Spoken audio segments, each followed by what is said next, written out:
O que tem de filho do diabo mercenário atrás de púlpito hoje engravatado, de Bíblia na mão pregando, falando Jesus, Jesus. O que tem hoje é impressionante. Parece que Pedro estava assistindo uma televisão. Impressionante. Inigualável essa revelação.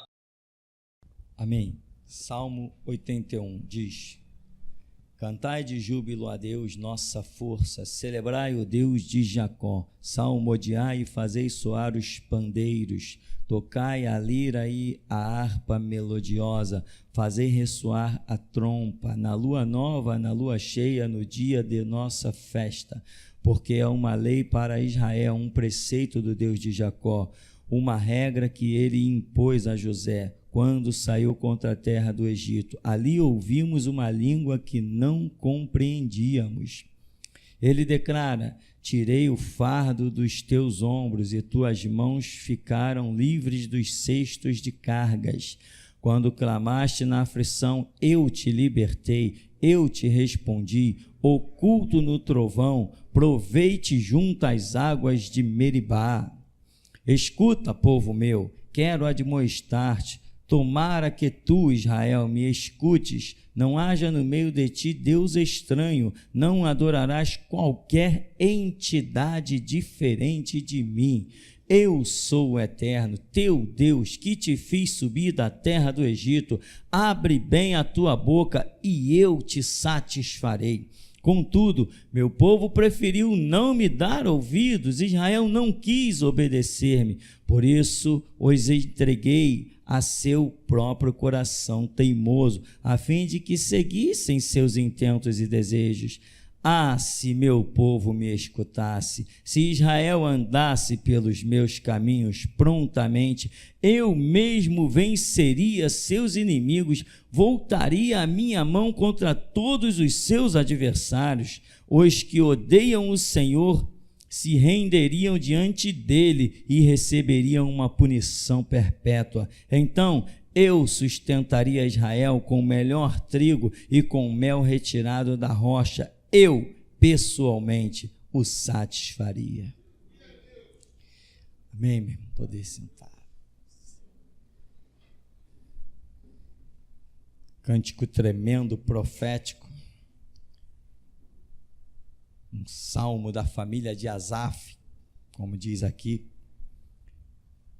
Essas revelações estão espalhadas por toda a Bíblia, como uma promessa outrora, não mais, uma promessa outrora feita a Israel, o então primeiro chamado povo de Deus. Agora as promessas para Israel são só desgraça. É Zacarias capítulo 14, que vai ser a destruição, quase o extermínio dos judeus, pior do que o que foi na Segunda Guerra Mundial, aquela besta chamada Hitler, com o que hoje se chama de Holocausto. O que os judeus passaram foi tão terrível que deu-se o nome de Holocausto. De tão terrível foi o que eles passaram. Mas qual o motivo? Quando alguém anda com Deus, tudo que sobrevém à vida desse alguém é aquilo que Deus determina. Nenhuma folha cai da árvore se Deus assim não permitir. Então, se Israel tivesse andado no caminho do Senhor, por mais males que lhe sobreviessem, cumprir-se-ia a palavra que diz: nada nos sobrevirá além daquilo que possamos suportar. Então, se eu suporto, agora o que Israel suportou, o que Israel passou, ele não pôde suportar. Não pôde suportar. Foi muito além porque Deus permitiu. Mas, enfim, nós sabemos, a promessa é para aqueles que nela creem. Crer numa promessa significa andar conforme os preceitos que envolvem essa promessa. Andar segundo a palavra de Deus. Israel chutou a palavra de Deus, a ponto de Deus se levantar através do profeta Oséias e dizer: o meu povo, Israel, está sendo destruído, porque lhe falta Conhecimento, eu sempre digo, não era o conhecimento da química, física, matemática, biologia, idiomas, não, era conhecimento de Deus, conhecimento da palavra de Deus, conhecimento dos pergaminhos do Antigo Testamento que eles possuíam. Era só observar aquilo, e lá em Deuteronômio, o 5º livro, já está escrito no capítulo 28, eu te colocarei por cabeça e não por cauda, tu estarás por cima e não por baixo, emprestarás a todas as nações, mas de ninguém tu tomarás emprestado. Tu serás bendito no campo, bendito ao entrar, bendito ao sair, serás bendito na cidade, bendito o fruto do teu ventre, bendito o fruto da tua maçadeira, bendito serão os teus animais no campo, as tuas dispensas serão fartas, os teus celeiros transbordarão. Ora, esse Deus não é mentiroso, eu sei disso, eu o conheço pessoalmente. Mas Israel não desfrutou disso, Israel não deleitou-se nisso, mas vem o apóstolo Paulo, o apóstolo Pedro, e diz: vós sois a geração eleita, vós sois o sacerdócio real, o povo de propriedade exclusiva de Deus, separados para o louvor da sua glória, para anunciar as virtudes do século vindouro. O apóstolo Pedro diz isso, e muita gente diz, ele falou para os judeus, vírgula, ele era líder da igreja, ele falou para a igreja, vocês são a geração eleita, para declarar as virtudes do século vindouro. Por acaso Israel estava sendo chamado para declarar as virtudes do século vindouro? Ou era a igreja que iria perdurar até o fim, como estamos aqui já no fim, porque Jesus volta até 2070 agora? Já teve gente que disse assim, eu não suporto ouvir esse pastor, quando ele fala que Jesus volta em 2070. Eu peguei um camarada e disse assim para ele, vem cá, amigo. Ele falou, não, mas não está escrito na Bíblia. Eu falei assim, vem cá, na Bíblia para você não está escrito nada, porque a Bíblia não é para quem lê, é para quem examina. Eu falei assim, enquanto você estava jogando teu futebol, enquanto você estava indo para a praia, enquanto você estava saindo com as tuas amantes, eu estava sepultando toda a minha juventude em cima de um livro chamado Bíblia. Quem você acha que vai ter o conhecimento daquele livro, eu ou você?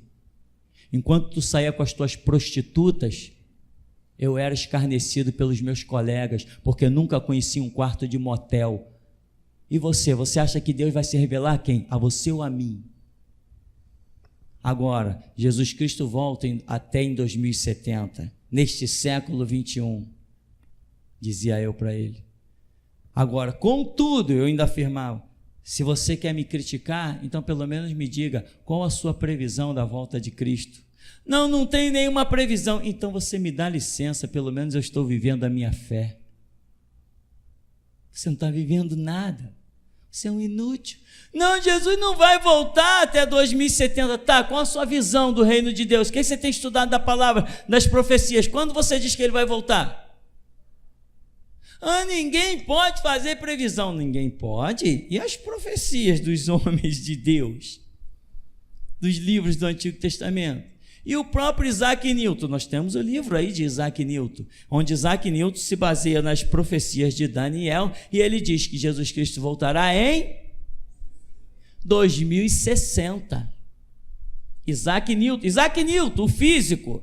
Você já ouviu falar? Primeira lei de Newton, segunda lei de Newton, terceira lei de Newton, movimento uniformemente variado. Já ouviu falar?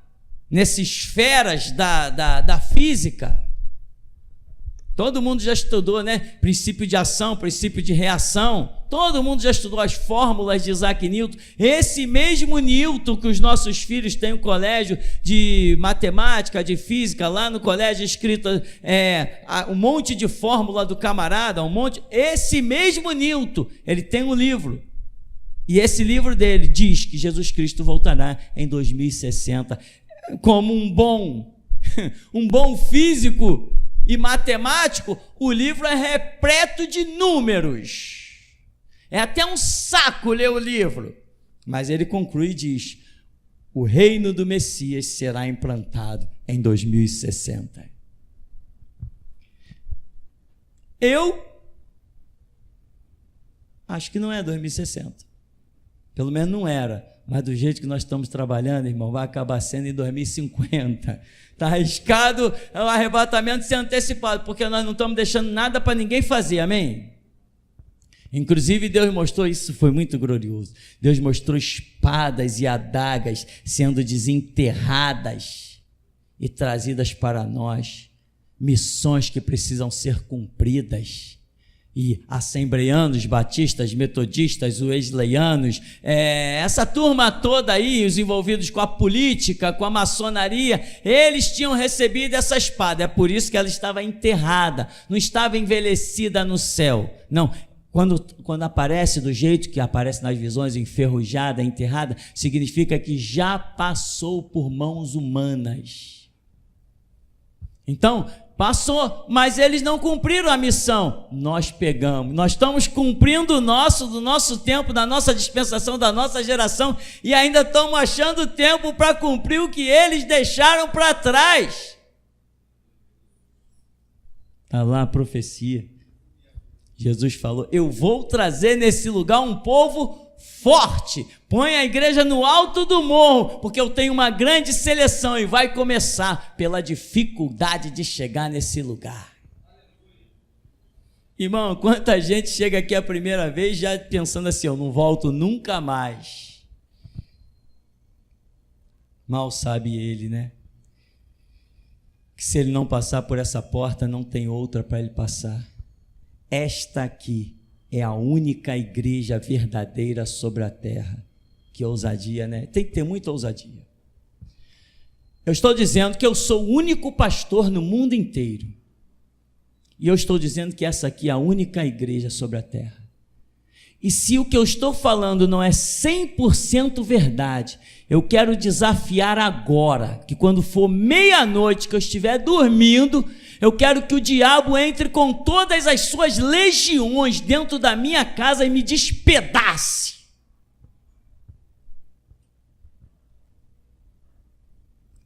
Alguém tem mais coragem para fazer isso? Eu encontrei uma senhorinha da Testemunha de Jeová.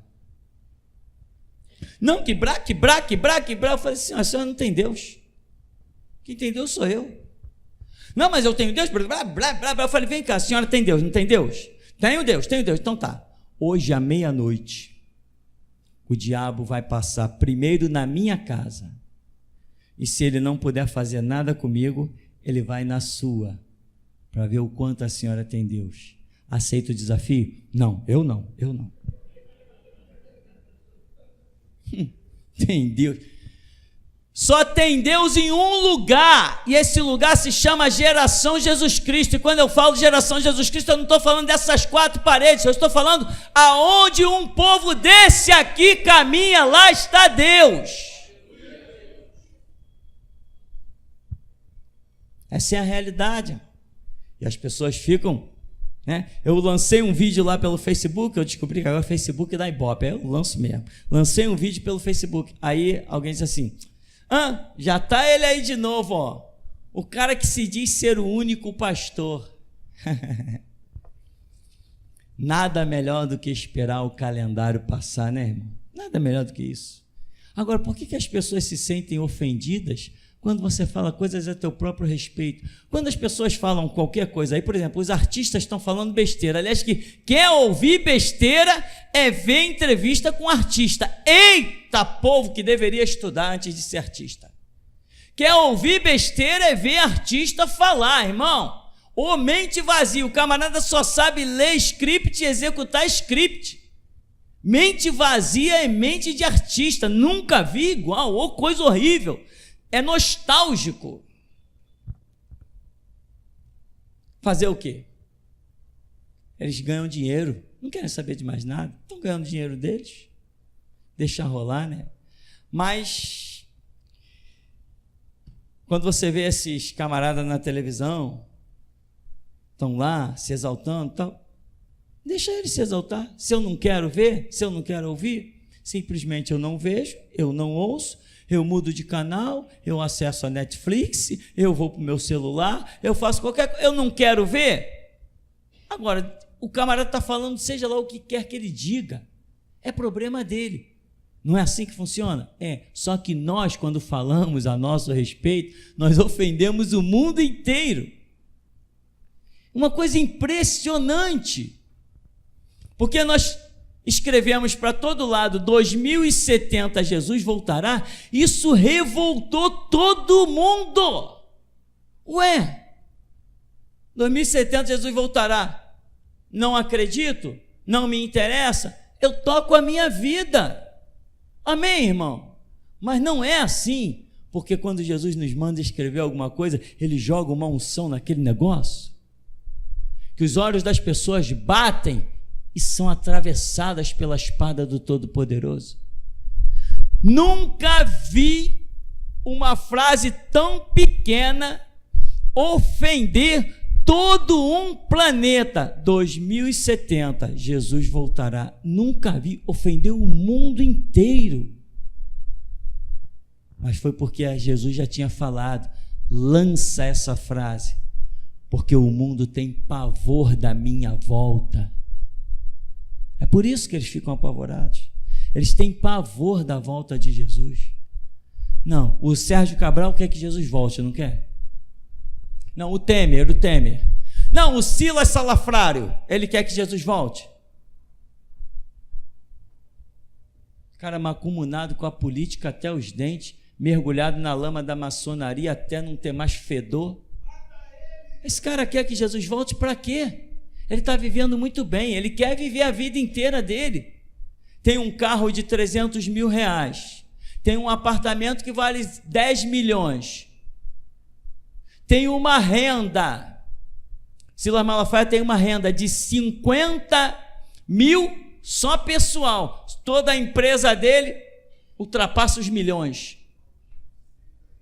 Toda a empresa dele ultrapassa os milhões. Outro dia eu estava calculando lá, a empresa dele estava dando 300 milhões. Um cálculo que eu fiz, não sei em quantos meses. Porque a renda do que eles mesmos divulgam, vendemos tanto disso, vendemos tanto daquilo. Eu falei, então, calculei ali, ultrapassou milhões. Para que Jesus vai voltar? Para essa gente. Mas Jesus falou, sabe o que, irmão? Quando João Batista foi lá, mandou seus discípulos, pergunta lá a esse Jesus se é ele mesmo que nós deveríamos aguardar ou tem que vir outro. Quando os discípulos de João chegaram, Jesus falou assim, olha, vai lá e diz para João, os cegos veem, os coxos andam, os mortos são ressuscitados, e aos pobres é anunciado o reino de Deus. O pobre quer que Jesus volte. O pobre quer, porque o pobre não aguenta mais 8, 12 horas de trabalho escravizado debaixo dos pés desse maçom maldito, desses presidentes canalhas da nação brasileira e do mundo. O pobre quer que Jesus volte. O pobre que é injustiçado, tem a sua causa negada porque não tem dinheiro para pagar advogado. O pobre quer que o Rei dos Reis volte. Porque diz a Bíblia que quando ele voltar, ele virá com seu cetro de justiça, cetro de ferro. Ferro não dobra. Ferro não se remodela a ninguém. Ferro é reto. Pobre quer que Jesus volte. Você quer que Jesus volte, meu irmão? Vamos trabalhar. Vamos trabalhar. Vamos ser rápido. Jesus, o que tem para fazer isso? Está executado. Jesus, isso está executado. Quando Jesus olhar, não tem mais nada para fazer. Lá vem ele. Vem rachando sobre o Monte das Oliveiras, como diz a profecia. E nós diremos, Maranata, Maranata, ora vem, Senhor Jesus. Mas para que um rico? Para que o rico? Para que o juiz, o presidente do Supremo, não sei das quantas, que está nadando em dinheiro, com coleção de carros importados, vivendo das tetas dos impostos, todo mundo trabalhando para sustentar o canalha. Para que Jesus vai voltar? Para que esse cara quer que Jesus volte? Que o mundo não se desespere, porque certamente ele voltará. Olha o mundo no primeiro impacto. Hoje as pessoas nem sabem quando elas colocam ali uma data, ó, Rio de Janeiro, dia 10 de junho de 2018. 2018 de quê? 2018 da era cristã, 2018 do nascimento de Cristo. O advento, a vinda de Jesus Cristo foi tão tremenda, tão impactante, que ele rachou a história no meio. Ele parou a contagem dos anos, dos tempos, e deu uma nova contagem. Mas não foi ele que fez isso. A vida dele, o testemunho dele foi tão impactante que toda a humanidade passou a fazer isso.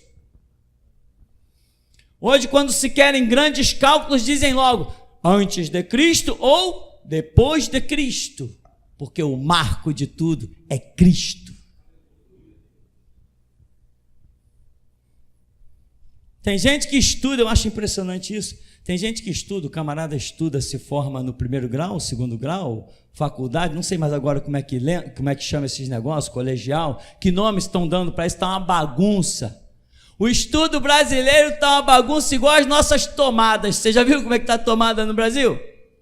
Tinha um camarada criticando numa entrevista, no Brasil nós temos 5 tipos de tomada, em todo o mundo é um tipo só, no Brasil é 5, sabe por quê? Sabe por quê que no Brasil são 5 tipos de tomadas? Porque tem canalhas malditos enriquecendo de adaptadores. Eles lançam um tipo de tomada, tem que vir os adaptadores, eles já projetam os adaptadores, são adaptadores vendidos para 220 milhões de brasileiros. São os maçons que fazem isso, são os grandes empresários que fazem isso. Tem gente que está por aí vivendo, nem sabe que é escravo, nem vê a corrente no seu pescoço, nem vê que está sendo levado por uma coleira. E na ponta da coleira está escrita a bandeira da maçonaria. E está se iludindo, liberdade e igualdade. Ah, mataram Marielle, que lutava pela justiça. Deixa entrar que eu quero ver se não vai ser mais uma Lula da vida. Cadê as faculdades para os pobres?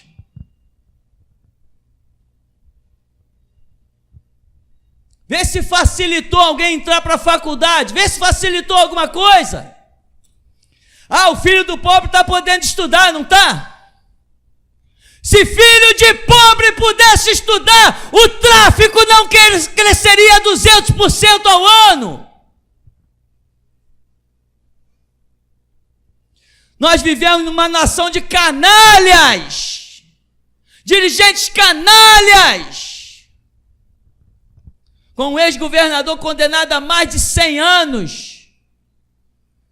O cara dá um testemunho e diz assim, não, eu desviei tanto dinheiro que eu perdi o controle, eu não sei mais.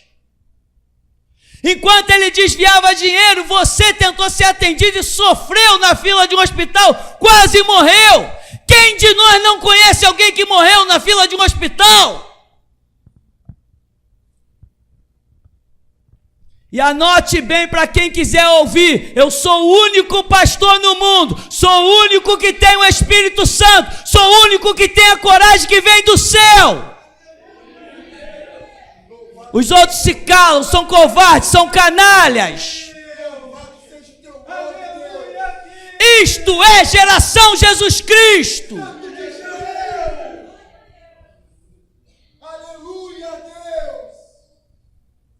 E eu estou muito preocupado com eles. Estou muito preocupado. Meu Jesus não veste farda.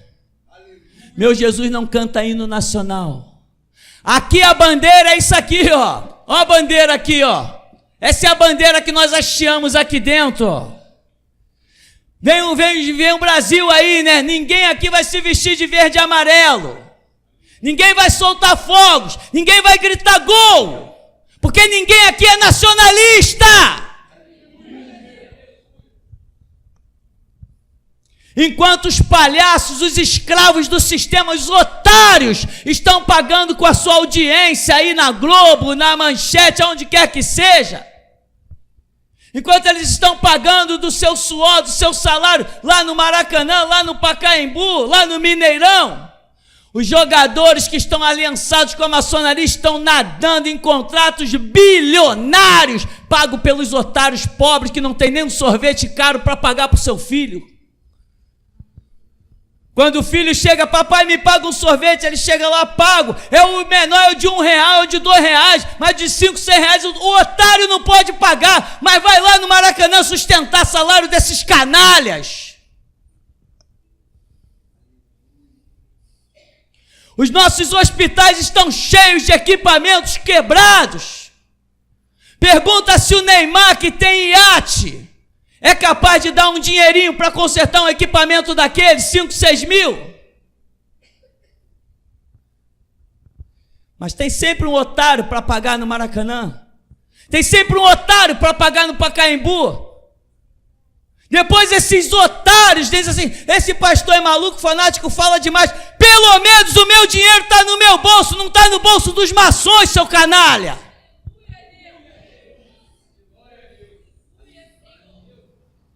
Eu posso falar demais, mas eu desafio alguém que tenha coragem de falar o que eu falo. Eu posso falar demais, mas eu desafio que alguém fique de pé, vivo, como eu estou há 30 anos falando as mesmas coisas.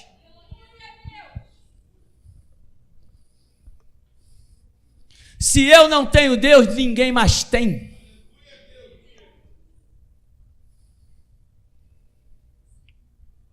Ouve, Israel. O Senhor vosso Deus é o único Senhor. O gadu da maçonaria é uma prostituta. O grande arquiteto do universo deve ser uma vagabunda. Deus verdadeiro é o nosso. O da Bíblia, esse aqui. Quando eu falo da Bíblia, dos conceitos da Bíblia, não é porque quem tem Bíblia, não é porque quem abre uma Bíblia. Agora, meus irmãos, vamos ler o Salmo. Não confundam o meu Jesus com uma prostituta católica. Por favor, não faça isso. Meu Jesus é vivo e verdadeiro. E a sua palavra diz que ele não é comparado a estátuas, a imagem de escultura. Meu Jesus não é invocado de dentre os mortos, porque ao terceiro dia ele ressuscitou e disse: todo poder me é dado nos céus e na terra. E eu não sei como é que esse sistema é tão canalha, é tão covarde, que pregações desse tipo estão rolando com milhares de acessos e não aparece nenhum juiz canalha para assinar uma sentença para me prender. Tem medo de mim, esses canalhas têm medo de mim. Eu estou suplicando, eu estou quase pagando para eles, porque eu quero colocar pela segunda vez as algemas, e os canalhas não são capazes de dar uma assinatura no papel, estão com medo de mim. Aleluia. E olha que eu sou contra armas, hein? Mas a minha tem 66 calibres. De que eles têm medo?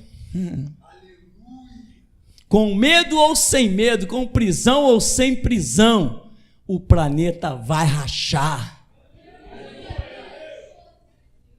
Vai rachar. Tem irmãos presos na África, tem irmãos presos no Japão. O planeta vai rachar. Quando a algema fizer aliança com todo mundo, Jesus vai soprar e vai dizer: profetiza sobre o vale de ossos secos, e do vale de ossos secos vai nascer um grande exército.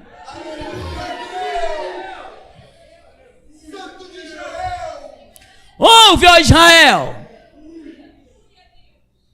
o Senhor vosso Deus é o único Senhor.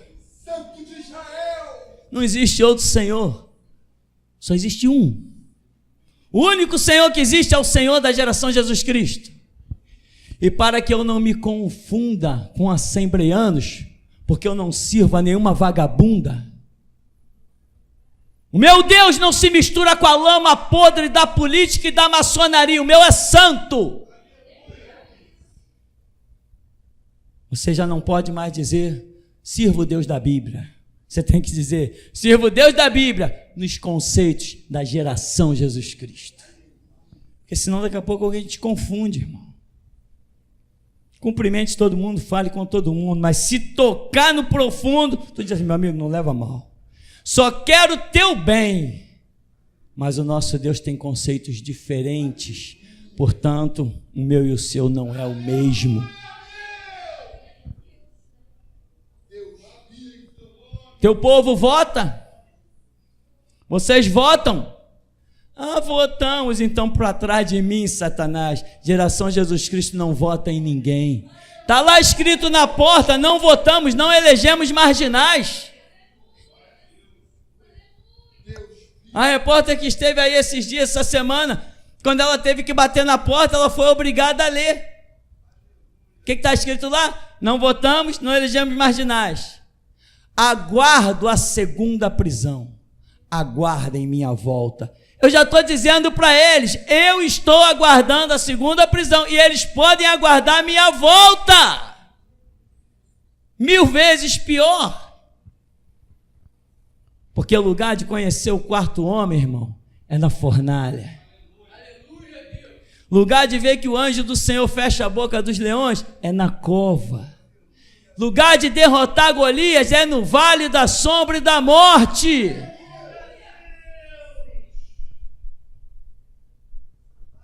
Sepulta a tua vida para esse mundo, meu irmão. Faça como eu. 24 anos, 25 anos, 30 anos, cheio de vida e saúde, mas cheio de santidade, temor a Deus. Paga o preço, padece, chora, faz o que tu quiser. Sofre o quanto tu quiser sofrer. Bota a boca no pó, lamenta, chora lágrimas de sangue, mas seja santo como santo é o Senhor teu Deus. Muita gente, Deus me dá unção. Não, antes da unção tem que ter santidade. Eu tenho santidade. Não sou mais santo que ninguém. Eu sou santo nos padrões do meu Deus. Eu ando na palavra do meu Deus. Então, irmão, a promessa que foi feita para Israel, Pedro a repetiu. Quando ele repetiu, dizem os historiadores que ele estava repetindo para os judeus da dispersão, que foi a igreja perseguida e dispersa. Ocasionalmente, aquela igreja estava sendo composta da sua maioria de judeus, mas não eram judeus segundo o judaísmo, já eram judeus convertidos, judeus segundo o cristianismo. Então a promessa é nossa. Jesus é nosso, Deus é nosso, e como diz aqui, para nós concluirmos, no Salmo 81, cantai de júbilo a Deus nossa força, celebrai o Deus de Jacó, salmodiai e fazei soar os pandeiros, tocai a lira, a harpa melodiosa, fazei ressoar a trompa na lua nova, na lua cheia, no dia da festa nossa, porque é uma lei para Israel, um preceito do Deus de Jacó, uma regra que ele impôs a José quando saiu contra a terra do Egito. Ali ouvimos uma língua que não compreendíamos. Ele declara: tirei o fardo dos teus ombros, e tuas mãos ficaram livres dos cestos das cargas. Quando clamaste na aflição, eu te libertei, eu te respondi, oculto no trovão, provei-te junto às águas de Meribá. Deus, para cumprir as promessas na tua vida, Ele também tem provas. Lembra da contenda das águas que aconteceu com Moisés? Então, irmão, quando tudo diz que não, quando tudo é contrário, é apenas uma prova de Deus para você sair mais forte e entender que só o Senhor é Deus. Ebenezer, até aqui nos tem ajudado, Senhor. Pode sentar em nome de Jesus. André.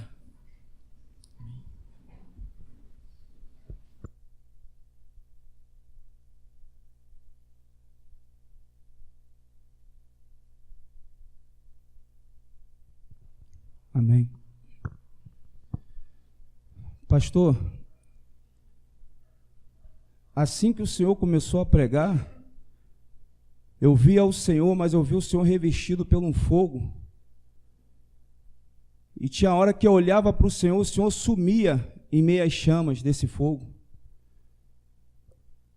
aqui, exatamente aqui, surgiu um machado, e esse machado veio girando no ar, e ele veio sem auxílio de mão, e a visão cessou. E logo após eu via muitas árvores, mas árvores muito grandes essas árvores, e o machado cortava, ia cortando diversas árvores, mas essas árvores eram de um tamanho absurdo, muito imensas essas árvores, e ali as árvores caíam sobre a terra, o machado a cortando, e ali a visão cessou. Amém. Alexandre.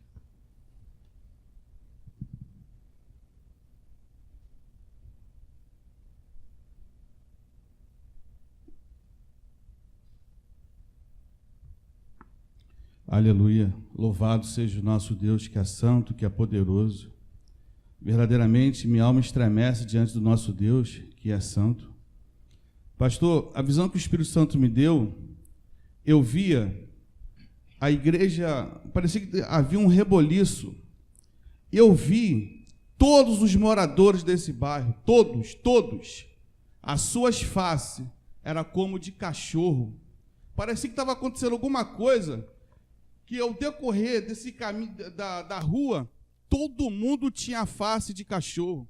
E as faces de cachorro foi se aproximando até o centro da cidade. E as faces de cachorro se espalhou pelo Rio de Janeiro e se espalhou pelo Brasil afora. Então essa visão cessou. Logo depois, eu vi um anjo, e esse anjo estava do outro lado de uma ponte. E essa ponte era de madeira, e ela tinha os seus degraus intercalados. Eu vi uma pessoa atravessar essa ponte. E quando essa pessoa atravessou a ponte, o anjo veio enrolando a ponte e ficou do outro lado aguardando um comando. Então essa visão cessou. Eu tive uma visão com a nossa irmã Isabela, é Isabela, né? Eu vi você, irmã, receber uma chave. E essa chave foi entregue nas tuas mãos. E logo em seguida, abriu-se uma porta diante de você. E você adentrou por essas portas.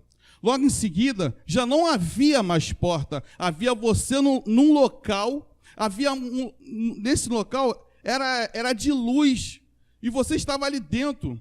E eu vi logo depois você passeando dentro deste local de luz. Então essa visão cessou. Logo em seguida, eu vi você como pó da terra.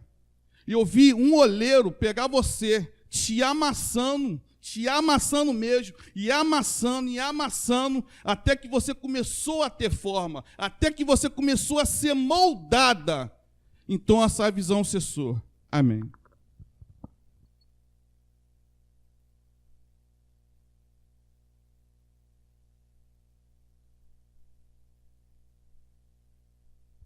Irmão Marcos. Irmão, está aí?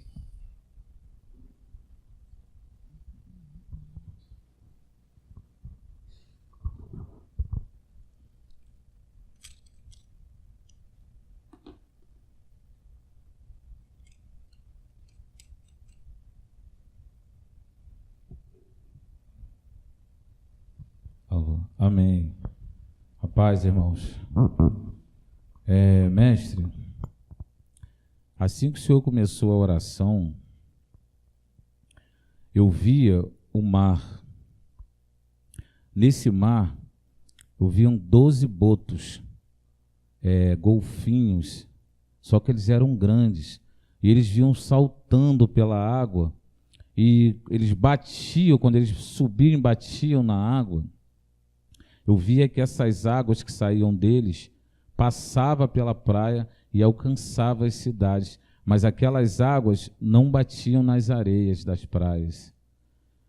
Depois eu via, mestre, 12 estrelas no céu. Então eu vi o sol. Esse sol lançou um laço de fogo sobre as 12 estrelas. E eu via que as 12 estrelas começavam a queimar. E quando elas iam queimando, o sol vinha puxando essas 12 estrelas para próximo dele. E ali essa visão cessava. Eu via uma árvore muito grande, mestre, mas muito grande. Essa árvore, ela chegava até os céus, e nessa árvore tinham frutos bons e frutos podres. E eu vi uma mão arrancar os frutos podres e lançar de cima para a terra. Porém, os frutos bons permaneciam nessa árvore. Essa árvore era preta. Amém. Durante a palavra, quando o senhor falava do futebol em si, eu vi uma espada muito grande, mestre. E essa espada, ela dividia o Maracanã em 4 partes. Depois ela girava no meio do Maracanã e fazia um grande rombo no meio do gramado, mestre. Amém. Ainda durante a palavra, eu vi uma espada de diamante. Ela tinha, além dela ser de diamante, ela tinha várias pedras.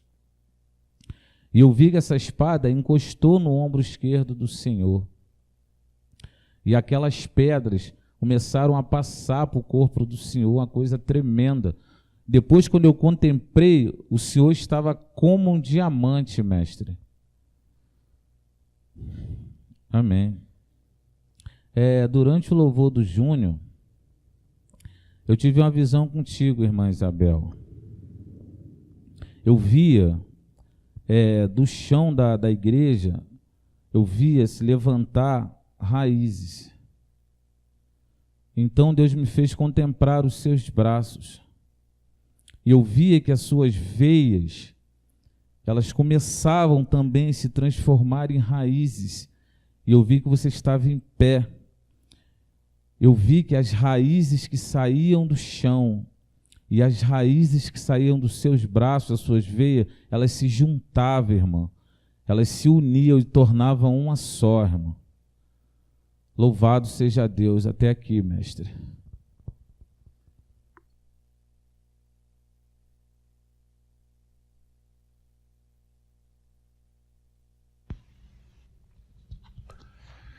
Eu tive uma visão, onde eu vi uma espada. Essa espada, ela ia cortando a terra, e onde ela passava, ela trazia um caos sobre a terra, mas parecia que também ela renovava a terra, porque apesar desse caos, ela tinha algo espiritual nela, e mesmo no caos parecia que ela arrumava as coisas.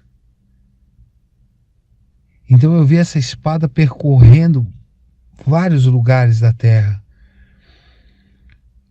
E ela chegava diante de um livro. E esse livro estava escrito. E ela cortava esse livro assim no meio, e esse livro começava a sangrar. E esse livro tentou se fechar como se esse livro fosse vivo. Como se esse livro fosse um animal ou algo assim. Esse livro mesmo ferido, ele tentou se fechar e tentou se esconder. Mas ele pingava sangue. Esse livro pingava sangue. Assim diz o Senhor.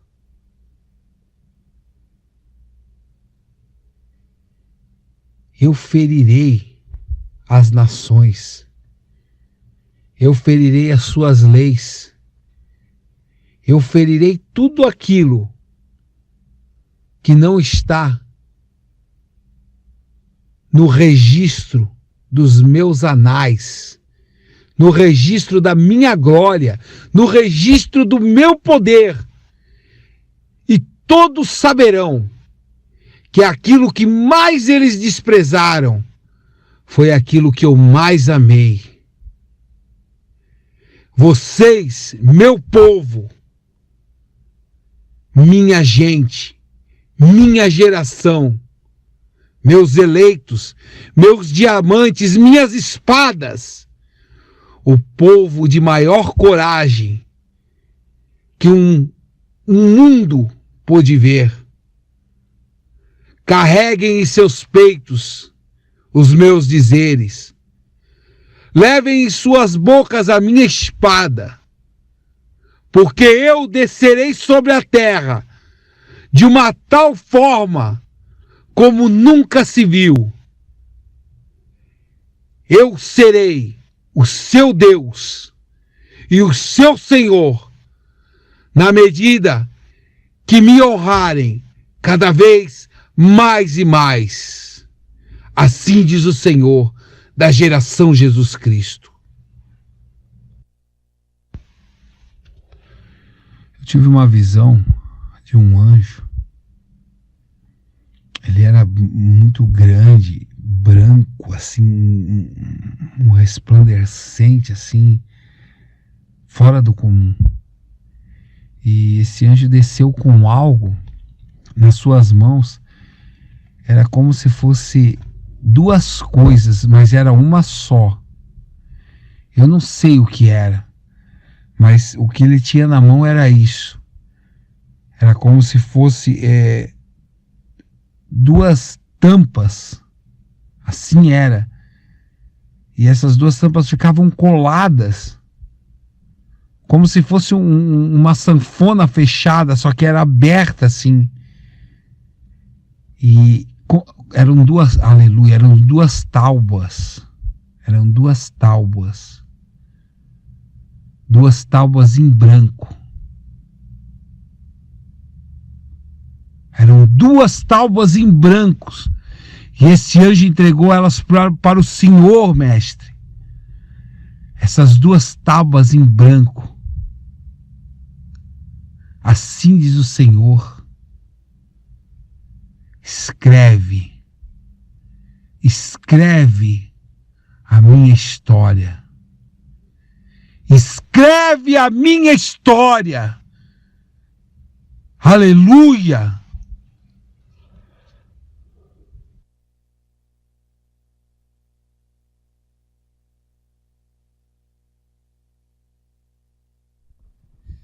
Mas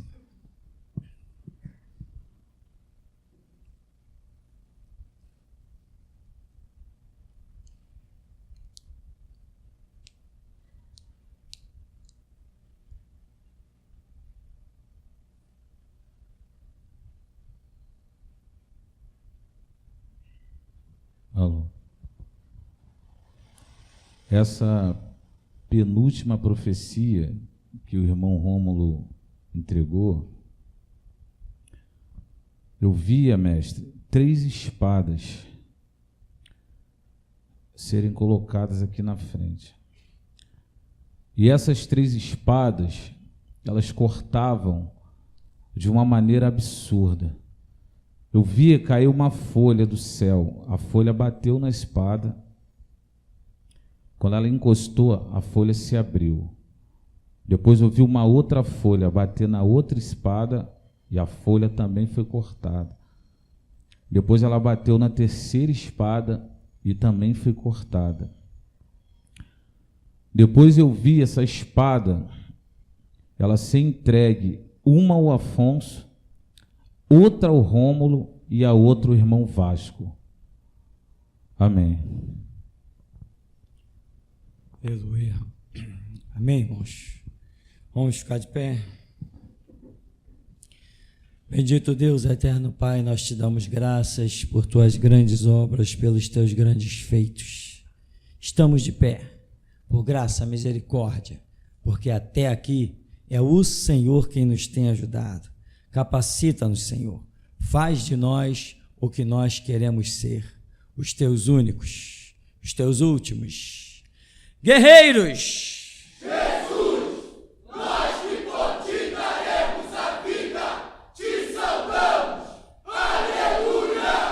Amém. Vamos em nome de Jesus.